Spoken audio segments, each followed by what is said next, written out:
J'investis dans les cryptos pour être riche dans le futur. Paire de couilles dans le futal, ainsi soit-il. Mon bitcoin est mon couteau. Bienvenue dans la deuxième partie de l'émission Twitch sur les cryptos en général. Et tout du long, en fait, on va se poser une question, une réflexion qui peut paraître un peu troll aussi comme ça, peut-être un peu con, hein, ça peut paraître con, mais finalement, il y a de la réflexion derrière, vous allez voir. Cette question, c'est est-ce que le meilleur du bull run est à venir ou est-ce que c'est derrière nous? Finalement, c'est presque de la philosophie. Hein. On va voir ça. On va aussi parler tout du long, finalement, avec cette question de mindset, d'économie et de politique monétaire. On va aussi parler de Bitcoin et des cryptos d'une manière générale, mais surtout Bitcoin, qui est une arme de géopolitique assez clairement, notamment avec des actus dans la semaine, on le voit bien. Et puis on va aussi regarder le côté analyse technique et votre ressenti pour essayer de voir, même si on n'a pas de boule de cristal, hein, et on s'appelle pas Madame Irma, essayer de voir qu'est-ce que va faire le BTC au cours de cet été. Est-ce qu'on va partir sur une hausse? Est-ce qu'on va continuer de consolider? Ou est-ce qu'on va partir à la baisse? Voici le programme. C'est un programme copieux. Et on démarre donc avec cette question. Est-ce que le meilleur du bull run est à venir ou est-ce que c'est derrière nous? Avec cette question, en fait, il peut y avoir plusieurs angles de vue, même si c'est une question qui paraît assez conne. Et finalement, c'est une question pour nous amener à nous poser la question, où est-ce qu'on se situe toujours dans le cycle? J'essaye toujours de faire ce suivi de semaine en semaine, vous avez compris. En tout cas, si vous suivez depuis un petit moment. Et d'ailleurs, likez la vidéo, abonnez-vous, etc. Hein, si c'est pas le fait, si c'est pas le cas, pour continuer de bénéficier de ces analyses. Mais au-delà de ça, le meilleur du bull run, est-ce qu'il est à venir ou est-ce qu'il est derrière nous? En fait, ça peut poser la question,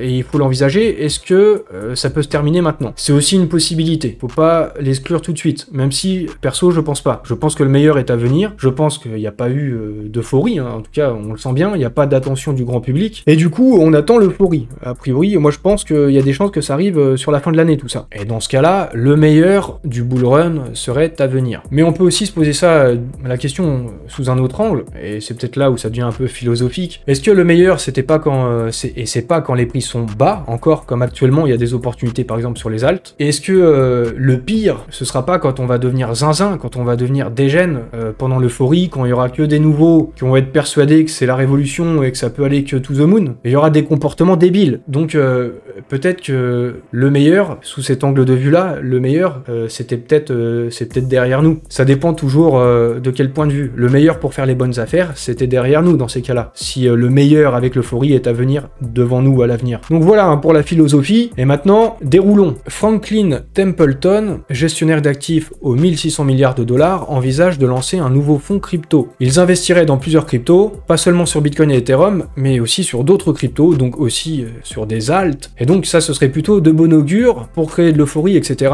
pour avoir le meilleur du bull run devant nous. Toujours du côté de Franklin Templeton et son PDG, il nous parle d'une nouvelle vague d'entrée qui est prévue sur les ETF Bitcoin aux États-Unis. Et en gros, l'idée, c'est que les institutionnels ne représenteraient actuellement qu'environ 20% des actifs sous gestion sur les nouveaux ETF, et donc les investissements sur les ETF, à l'heure actuelle, 80%, la majeure partie, ça viendrait des particuliers. On est donc très loin, a priori, d'avoir connu l'euphorie. Le meilleur serait à venir. Également, pour que le meilleur vienne, il faut des baisses des taux, il faut qu'il y ait plus de liquidité dans l'économie et sur les marchés pour que ça profite aux actifs à risque. On a vu qu'il y a eu une baisse des taux du côté du Canada, il y en a eu une aussi du côté de la BCE. On a également appris que le Danemark baisse ses taux, donc logiquement, on pouvait se dire que la Fed, les États-Unis, ça devait être les prochains. Bon, finalement non, ça n'a pas été le cas. Ils ont maintenu leur taux. Mais je vais quand même vous faire un peu le déroulé des attentes et des espérances, parce que finalement, on est toujours un peu dans ce questionnement. Est-ce que le meilleur du bull run est à venir ou est-ce qu'il est derrière nous? Donc on regarde différentes choses, comme les taux directeurs. Arthur Hayes, il nous dit que la tendance est claire. Les banques centrales à la marge commencent des cycles d'assouplissement. Nous savons comment jouer à ce jeu. C'est le même jeu auquel nous jouons depuis 2009, lorsque notre seigneur et sauveur Satoshi Nakamoto nous a donné l'arme pour vaincre la finance traditionnelle. Autrement dit, il y a des cycles, vous savez, plus ou moins des cycles de 4 ans.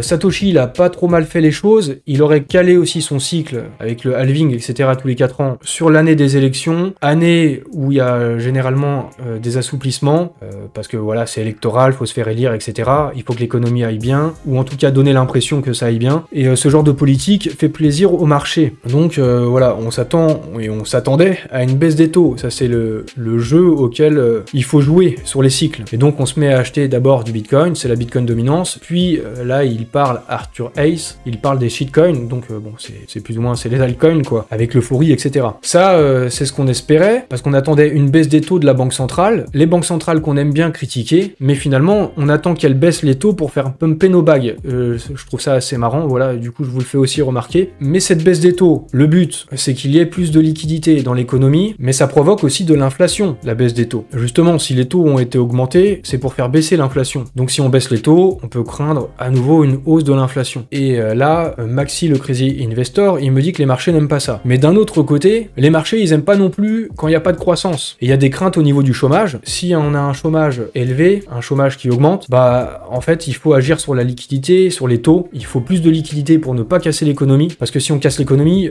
c'est foutu. Et les marchés, ils aiment encore ça beaucoup moins que l'inflation. Ils préfèrent avoir de l'inflation. Donc la banque centrale, elle a le cul entre deux chaises. En gros, faut voir ça un peu comme un moteur d'avion. La liquidité, c'est de l'essence. Si on commence à manquer d'essence trop longtemps, le moteur, il va s'arrêter de tourner et on va pas pouvoir le faire repartir. Et du coup, on risque de finir par s'écraser. Voilà, l'avion, c'est l'économie. On veut pas que ça s'écrase et que ça crache. Donc il faut de la liquidité, le cul entre deux chaises. Que va faire la banque centrale? Bon, je maintiens le suspense comme ça dans la narration, mais je vous rappelle, on sait déjà ce qu'ils ont fait. Ils ont maintenu les taux, ils les ont pas baissés. Et pourtant, on aurait pu le croire que c'est ce qu'ils allaient faire, notamment en voyant les chiffres du chômage. Je vous disais juste avant, il y avait des craintes au niveau du chômage, des craintes concernant la croissance, et ça s'est confirmé ces craintes avec des chiffres du chômage plus élevés que prévu. Pour le mois de mai, 4% au lieu de 3,9%. Dans cette optique et avec ces craintes, en tout cas je pense que c'est par rapport à ça, il y a même eu des sénateurs démocrates qui ont écrit à la Fed une lettre pour demander une baisse des taux d'intérêt. Ils ont affirmé que c'était notamment pour éviter de provoquer une récession, éviter de casser l'économie, comme je vous disais plus tôt, ou que ça fasse du surplace. Donc finalement, il y avait plusieurs indices qui nous laissaient entendre que ça allait vers une baisse des taux. Il y a même eu les chiffres de l'inflation hier, au moment où je fais ce live Twitch. L'inflation, elle est tombée pour le mois de mai, 3,3% au lieu de 3,4% attendu. Donc on se disait à ce moment-là, tiens, l'inflation, elle est plus basse qu'attendue, c'est plutôt une bonne nouvelle en vue d'une baisse des taux. Eh ben finalement non, mais sur le coup, le BTC, il a pumpé direct, plus 2,59%, mais derrière, peu de temps après, très peu de temps après, la Fed annonce qu'elle ne baissera pas les taux. Les taux sont maintenus à 5,25. Le marché n'anticipe désormais plus qu'une seule baisse des taux sur cette année 2024, peut-être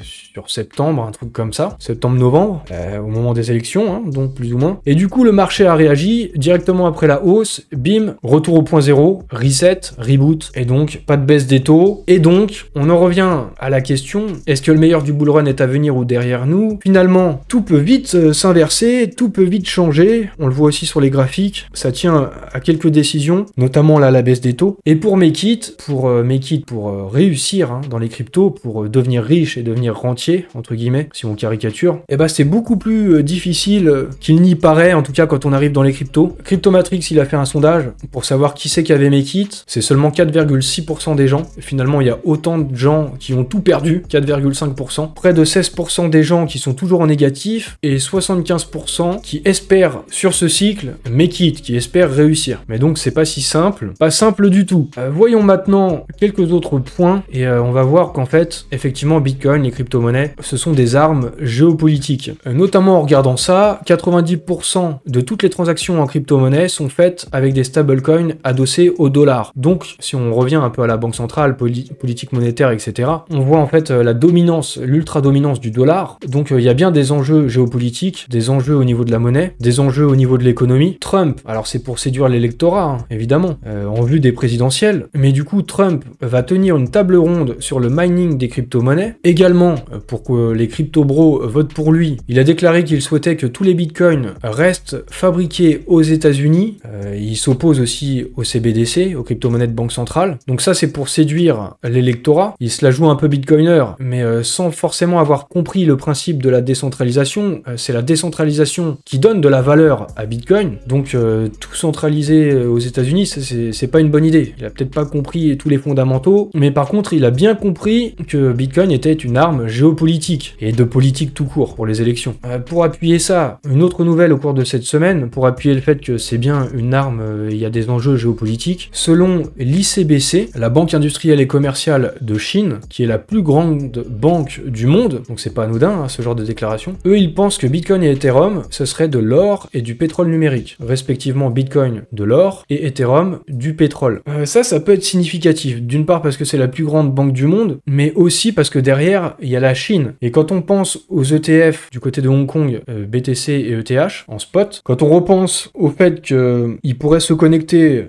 la place de marché hongkongaise avec Pékin et Shanghai, il me semble, pour que des entreprises chinoises investissent sur les ETF. Donc là, on voit que la Chine, ça se réchauffe peut-être. Et il y a donc des enjeux de géopolitique. Si Trump l'a bien compris, s'il veut avoir tous les BTC produits aux États-Unis, c'est parce qu'il y a des enjeux. Et donc aussi du côté de la Chine, voilà, des deux côtés, les deux superpuissances l'ont bien compris, je pense. Donc ça, a priori, ça devrait aller dans le sens que le meilleur du bull run est à venir, je pense. Mais toujours sur la Chine, toujours sur la monnaie, toujours sur les paiements, il y a la HSBC qui devient la première banque à proposer des services liés au yuan numérique, donc crypto-monnaie de banque centrale chinoise. Donc on voit aussi, ça avance de ce côté-là, les MNBC, CBDC, le paiement. Et du côté de Poutine, il a confirmé que les BRICS développent leur propre système de paiement indépendant. Il a dit: nous travaillons sur notre propre système de paiement indépendant à l'abri des pressions politiques, des abus et des interférences externes. C'est aussi pour cette raison, en tout cas c'est la raison qui est citée dans cet article, pour compenser les sanctions économiques qui pèsent sur son pays, Poutine souhaiterait miser sur le minage de crypto-monnaies. Donc on voit que c'est un peu la même chose qui ressort avec les grandes puissances, et ça devrait amener à plus d'adoption des cryptos, du bitcoin et des cryptos en général. Maintenant, toujours en perspective avec cette première question qui est posée dès le départ, est-ce que le meilleur du bull run est à venir ou est-ce que c'est derrière nous? Je vous ai posé la question pour avoir votre ressenti. D'après vous, que va faire le BTC cet été? Est-ce qu'il va y avoir une hausse, une consolidation ou une baisse? Pour quantifier tout ça, je vous ai demandé ça aussi dans un sondage. 328 votants, ça vaut ce que ça vaut, mais ce qui ressort principalement, majoritairement, d'après vous, c'est une consolidation pour cet été, à 41,5%. Et à égalité, il n'y a rien qui se détache entre la hausse et la baisse. Donc on est le cul entre deux chaises, comme les banques centrales en fait. Donc pour essayer de mieux répondre à cette question, que va faire le BTC cet été, essayons de regarder ce que disent les analyses techniques. Et là, avec CryptoRod, c'est une analyse plutôt à court terme, on va dire, un moyen terme, court terme. Si on regarde son analyse, si on reproduit un petit schéma qu'on a fait un peu plus tôt, un pattern, consolidation, squeeze, et après repartir, est-ce que c'est ça qu'on pourrait faire? Peut-être pas, mais peut-être que oui. C'est toujours comme ça va en haut, ça va en bas. En tout cas, si ça va en haut, on pourrait peut-être ressortir à la fin du mois de juin vers le nord. Du côté de Titano Crypto, lui aussi, il pense que c'est toujours bull, et que le BTC est loin d'avoir atteint son top de cycle. C'est ce qu'on peut voir aussi sur une analyse du coup par rapport à précédemment qui est plus long terme, par rapport à ce que je vous ai montré là de CryptoRod. C'est toujours mieux de prendre du recul, et dans les cycles précédents, il y a cette phase d'accumulation avant que ça recommence à partir à la hausse vraiment et à partir en exponentiel. Donc là, on serait plutôt au milieu du cycle. L'euphorie à venir, on espère, même s'il faut rien exclure. Vous vous souvenez, il y a quelques temps, je vous avais parlé de mes 3 scénarios pour le bull run, avec le premier scénario qui était un bull run express, et dans ces cas-là, souvenez-vous, je pensais que c'était aux alentours du mois de juin, que peut-être, voilà, juin, juillet, si ça devait se casser la gueule, voilà à quel moment on pourrait connaître un top, ou plus ou moins ça pourrait se péter la gueule. On est sur ces timings, ce scénario est toujours possible. Il faut pas l'exclure, même si c'est pas celui que je privilégie. Mais bon, j'ai pas de boule de cristal, comme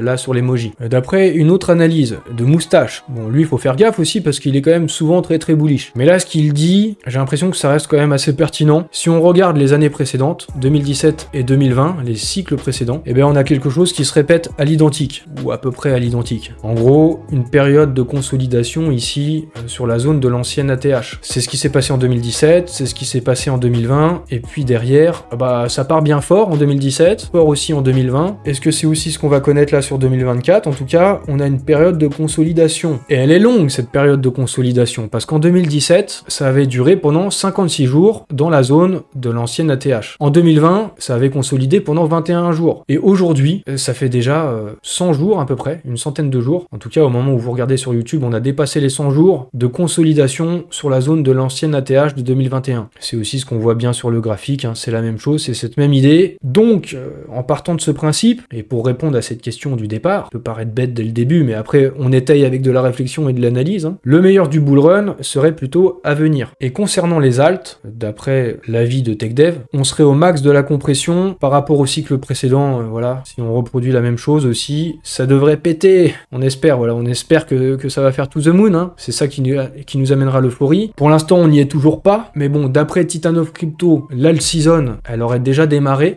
d'après son graphique, d'après son indicateur, d'après le SRI Indicator, bah, on se situerait là, hein, par rapport au cycle précédent. À chaque fois, hein, c'est des probabilités, à chaque fois, c'est en prenant du recul sur des temps longs, donc ça peut avoir de l'utilité, mais c'est pas pour ça que c'est ça qui va se passer. Et en fait, dans ce sondage, vous êtes majoritairement à penser qu'on va avoir une consolidation. Est-ce que la majorité se trompe? En fait, pour surprendre la majorité, soit il faudrait qu'on parte à la hausse, soit à la baisse, et il faudrait que ça se passe rapidement, parce que finalement, une consolidation déjà de 100 jours, c'est extrêmement long. Est-ce qu'on pourrait avoir une consolidation encore au cours de tout l'été? Vaudrait mieux pas, aussi comme nous fait remarquer CryptoRod, même si c'est une possibilité, parce qu'en fait, ça deviendrait dangereux dans ces cas-là. Regardez là son pattern, on se situe ici, soit faudrait qu'on reparte à la hausse quand même assez rapidement, et qu'on casse une forme de résistance ici, pour enfin décoller, peut-être au cours de cet été, ou alors on partirait sur une consolidation qui continuerait, mais si on touche le bas du pattern, il y a des chances qu'on prenne très cher, et on prendrait très cher au niveau des alts. Mais en tout cas, si ça arrive comme ça, c'est clair que ça va complètement déprimer le marché. Voilà toutes les possibilités. Donc finalement, est-ce que le meilleur du bull run est à venir, ou est-ce qu'il est derrière nous? Voilà, on sait pas, hein, personne ne sait. Vous pouvez donner votre avis dans les commentaires. Vous pouvez aussi liker la vidéo. L'émission est terminée. Abonnez-vous pour ne rien manquer et activez les notifications. J'espère que vous avez apprécié les raisonnements, le mindset, l'analyse, etc. Et je vais maintenant vous souhaiter une bonne soirée. Je vous dis à la prochaine et salut à tous.